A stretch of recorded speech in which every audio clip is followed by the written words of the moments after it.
அதாவது நாங்கள் நீண்ட காலமாக எங்களுடைய நிலைப்பாடு என்பது இந்த தீர்மானத்தின் மூலமாக வைக்கப்படுகின்ற அந்த விசாரணை வரம்பு அல்லது விசாரணை முறை என்பது ஐநாவினுடைய விதி எண் 99 கீழ் இருக்கக்கூடிய சர்வதேச சுதந்திரமான விசாரணை என்பதை உள்ளடக்கியதாக இல்லை. இது இலங்கை அரசாங்கத்திற்கு சாதகமான பல அம்சங்களை உள்ளடக்கியதாகத்தான் இருக்கிறது. நவநீதம் அம்மையாரும் அப்படிப்பட்ட கருத்தை தான் தொடர்ச்சியாக முன்வைக்க இருந்தார். அதாவது ஒரு ஐநா என்பது யார் பயங்கரவாதி இல்லை அப்படின்னு சொல்றதுக்கான அமைப்பு கிடையாது. அது அனைத்து நாடுகள் பங்கெடுத்திருக்கக்கூடிய ஒரு அமைப்பு. ஆனால் நவநீதம் அம்மையார் விடுதலை புலிகள் மீது ஒரு பாரபட்சமான கருத்துக்களை தொடர்ச்சியாக முன்வைத்த ஒருத்தர். இன்னொரு முக்கியமான விஷயம் பார்த்தீங்கன்னா, நவநீதம் அம்மையாருடைய பதவிக்காலம் என்பது வருகின்ற மாதத்தில் முடிகின்றது. இப்போ அவங்க சொல்றாங்க நாங்கள் போக வேண்டியது இல்லைன்னு சொல்றாங்க. நீங்க அவங்க சிரியாவுக்கும் வடகொரியாவுக்கும் நடந்த தகவல் அதில் இருக்கக்கூடிய முறை என்பது வேறு, தமிழீழத்தில் நடந்த முறை என்பது வேறு. இந்த தரப்பில் எல்லாமே இருக்கக்கூடியதுல இங்கே அவங்க கடைசி கொடுத்த அறிக்கையில் பார்த்தீங்கன்னா, அங்கே டிஃபேக்டோ ஸ்டேட் என்று சொல்லக்கூடிய தன்னாட்சி நடந்த பிரதேசத்திலே விடுதலை புலிகள் பண்ணிய குற்றங்களின் மீது விசாரிக்க வேண்டும் என்கின்ற ஒரு முறை கிடையாது, ஆனால் விசாரிக்கின்றோம் அப்படிங்கிறாங்க. ஆக இது எல்லாமே பார்த்தீங்கன்னா இதை ஒட்டுமொத்தமாக நீர்த்து போகின்ற வேலையைத்தான் இந்த ஐநாவினுடைய மனித உரிமை அமைப்பும் முன்னெடுத்து கொண்டிருக்கிறது என்கின்ற ஒன்றை நாம் புரிந்து கொள்ள வேண்டியிருக்கிறது. அதாவது போர் முடிஞ்ச அந்த மாசத்திலே 2009 மே ஜூன்லேயே நவநீதம் அம்மையாருடைய அலுவலகத்திலிருந்து சார்ட்டர் 99 விதியின் கீழ் சர்வதேச விசாரணை வேணும்னு முதல்ல அறிவிச்சாங்க. அதற்கு பிறகு ஜூலை மாசம் ஐநாவினுடைய மனித உரிமை கமிஷன், ஐநாவினுடைய பான் கி மூனுடைய சட்ட ஆலோசகர் வல்லுநர் குழு அவங்களும் சொன்னாங்க 99 கீழ் சர்வதேச விசாரணை வேணும்னு சொன்னாங்க. ரெண்டு பேரும் சொன்ன உடனே பான் கி மூன் விசாரணை ஆரம்பிச்சிருக்கணும். ஆனால் அதை மறுத்து விட்டு பான் கி மூன் என்ன சொன்னாருன்னா, நீ இலங்கை அரசாங்கமே விசாரிக்க வேணும்னு ஒரு விஷயத்தை கொண்டு வந்தார். அதையும் கூட ராஜபக்ஷ ஆரம்பிக்கல. அப்போ டப்ளின் தீர்ப்பாயம் சொல்லிச்சு சர்வதேச விசாரணை தேவைங்கிறதையும் அங்கே இனப்படுகொலை தூக்கி விசாரிக்கணும்னு சொன்னாங்க.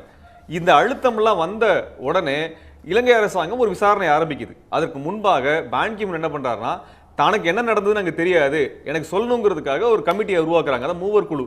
அவங்களும் விசாரிச்சுட்டு 2011 ஏப்ரல் மாதம் சொல்றாங்க சர்வதேச விசாரணை ஆரம்பின்னு சொல்றாங்க. அப்பவும் பான் கி மூன் ஆரம்பிக்கல.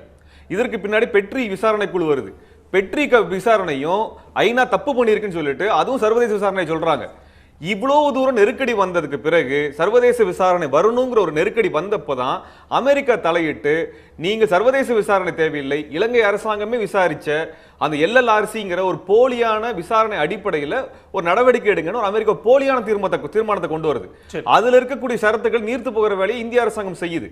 இப்படிதான் சர்வதேச விசாரணை அதனோட அளவுகோலம் நீர்த்து போக செய்யறாங்க.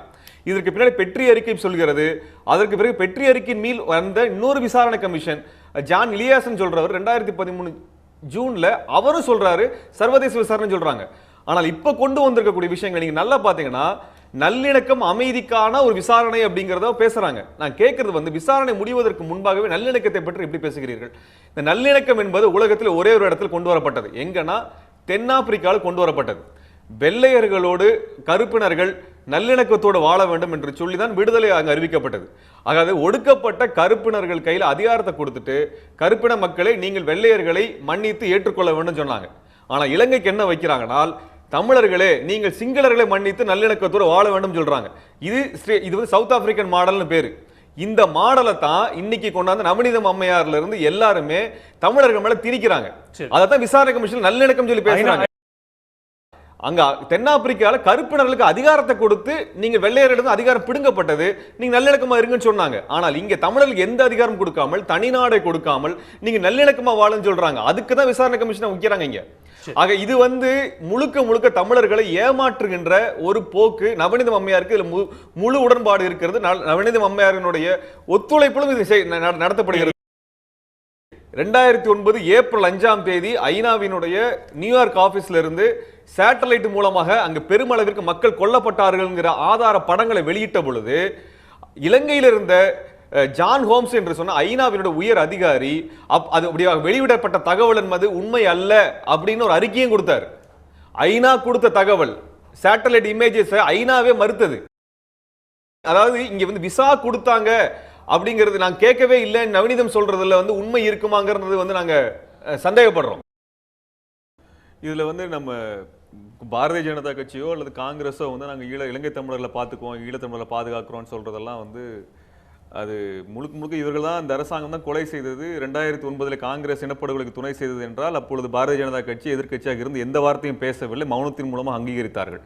இன்னைக்கும் கூட அவர்களுக்கு வந்து இலங்கை அரசாங்கத்துடன் வர்த்தக உறவுகளை மிக நெருக்கமாக ஏற்படுத்திக் கொள்ள விரும்புகிறார்கள். குஜராத்தி, ராஜஸ்தானி, மார்வாடிகளுடைய முதலீடுகள் பெரிய அளவிற்கு ஈழத்திலே நடத்தப்பட்டு கொண்டிருக்கிறது, இலங்கையில் நடத்தப்பட்டு கொண்டிருக்கிறது. அதற்காக அவர் இலங்கையுடன் நெருங்கிய ஒரு உறவை வைத்துக் கொள்வார்கள். இது ஒரு புறம் இருக்கும் பொழுது, இன்னொரு புறத்தில் பார்த்தீங்கன்னா ஒரு இனப்படுகொலை செய்யப்பட்ட ஒரு இனத்திற்குடைய தேவைங்கிறது அவங்களுடைய ஐநாவில் வரையறுக்கப்பட்ட பிரிந்து போகக்கூடிய உரிமை. அதான் அவங்களுக்கு கொடுக்கப்படுகின்ற உரிமையாக இருக்கிறது. அவர்கள் தனி நாடு தான் அவர்களுக்காக போராடினார்கள். அந்த போராட்டத்திற்காக தான் இத்தனை இனப்படுகொலை நடந்தது. ஆகவே சுயநிர்ணய உரிமையை ஐநாவிலே வாங்கி தர வேண்டும். இதோட பிரச்சனை வந்து என்னன்னால், இந்த இனப்படுகொலையில் பங்கெடுத்த மிகப்பெரிய கொலைகாரர்கள் எல்லாம் இந்தியாவில் இருக்கிறார்கள். நீங்கள் இப்ப பாரதிய ஜனதா கட்சியில் இருக்கக்கூடிய வி.கே. சிங், முன்னாள் ராணுவ தளபதி, அவர் இந்த போரில் நேரடியாக பங்கெடுத்தவர், தினம்தோறும் அதை கோஆர்டினேட் பண்ணி நடத்தி முடிச்சவர். விஜய் நம்பியார், அவருடைய அண்ணன் சதீஷ் நம்பியார், இவங்க 2 பேருமே இந்த இனப்படுகொலையில் ஒருத்தர் ஐநாவில் இருந்து விஜய் நம்பியார் உதவி பண்ணாரு.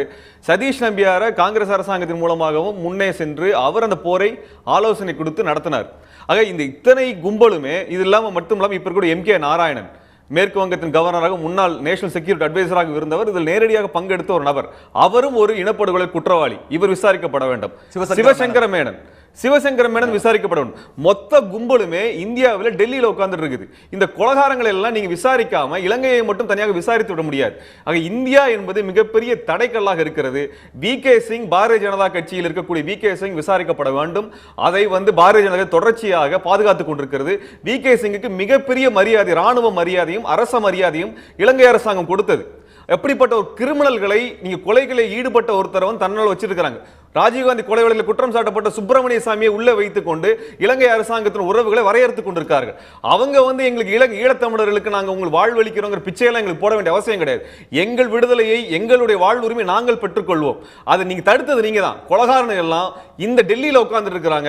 இவர்கள் விசாரிக்கப்பட்டால் மட்டும்தான் ஈழத்தமிழர்களுக்கான விடுதலை என்பது சாத்தியமாக முடியும். ஆக இவர்கள் அனைவருமே, இந்த மொத்த அதிகாரிகளும், இது மட்டுமல்லாமல் முன்னாள் இருக்கக்கூடிய ராணுவ மந்திரியாக இருந்த ஏ.கே. ஆண்டனியிலிருந்து எல்லாத்தையுமே விசாரிச்சா மட்டும்தான் இவர்களையும் விசாரணை வளையத்தில் கொண்டு வர வேண்டும் என்பதான் மே 17 இயக்கத்தினுடைய கோரிக்கையும் போராட்டமும் இருக்கிறது. இலங்கை அரசாங்கம் மட்டுமல்ல, இந்திய அரசாங்கத்தின் ஒட்டுமொத்த அதிகாரிகளும் முன்னாள் அமைச்சர்களும் விசாரிக்கப்பட வேண்டும். பாரதிய ஜனதா கட்சி காங்கிரஸை மட்டும் குற்றம் சொல்லிவிட முடியாது. அவர்களும் பாராளுமன்றத்தில் அமைதி காத்தவர்கள், அவர்களும் இலங்கைக்கு துணை செய்தவர்கள், அவர்களும் இந்திய அரசாங்கம் இனப்படுகொலை போரை நடத்துவதற்கான அனைத்து உதவியும் செய்தவர்கள். இதற்கு பிறகும் காங்கிரஸ் அரசாங்கத்தை விட 2 மடங்கு அதிகமாக இலங்கைக்கு துணை செய்கின்ற வேலையை நரேந்திர மோடி நிச்சயமாக செய்வார். அதைத்தான் பார்த்துக் கொண்டிருக்கிறோம். மீனவர் பிரச்சனை தீர்த்து விட்டோம் என்று பேசுகிறார்கள், உண்மை அல்ல.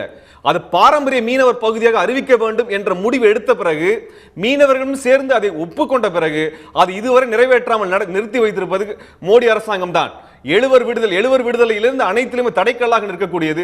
மூவர் தூக்கு நிலை மறுபடியும் நீங்க தூக்கு தண்டனை கொண்டு வரணுங்கிறதுக்கான மறுசீராய்வு மனுவை கொண்டு வரதுக்கான எல்லா வேலையும் செய்யக்கூடிய மோடி அரசாங்கம் தமிழனுடைய முதல் எதிரியாக நின்று கொண்டிருக்கிறது.